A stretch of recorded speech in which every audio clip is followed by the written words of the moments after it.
you have two magnets of the same polarization, and you're trying to put them together.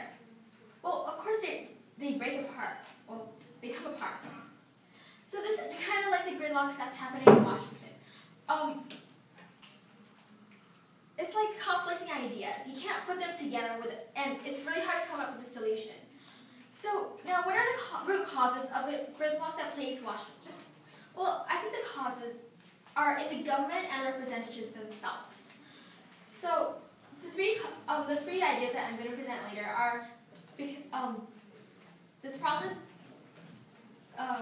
made because of the basic design of the government system, gerrymandering, and bad leaders. Okay, so first of all, the basic design is flawed.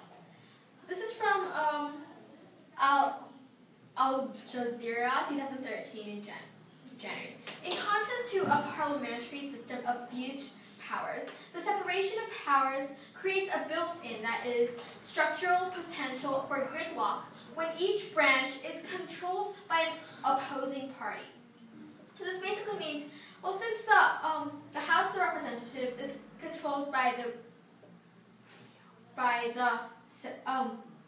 Republicans, and the Senate is controlled by the Democrats, and therefore, in order for a bill to be passed, both must agree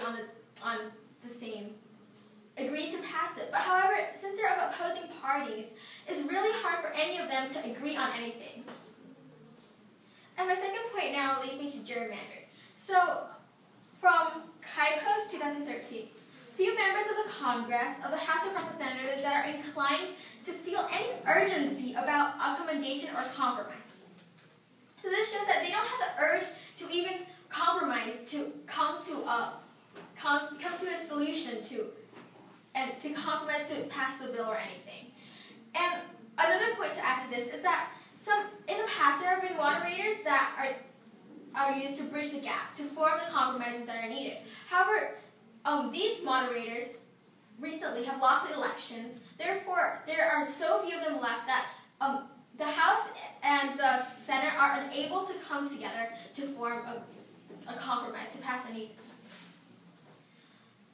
Okay, so to continue on, I'm going to talk about lack of leadership.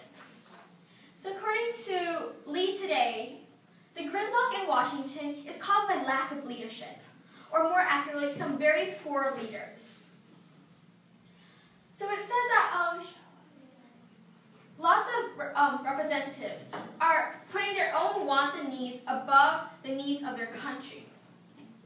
So this will cause really lots of unnecessary arguments and conflicts on unimportant things, and they're unable to agree on anything because they're focusing on, well, smaller issues, or focusing only about how they can gain advantages instead of focusing on the need for the whole country.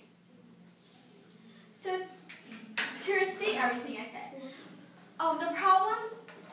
the main causes of this gridlock is in the government itself and the representatives, because of the structure of the House and the Senate, and also gerrymandering, and also of lack of leadership.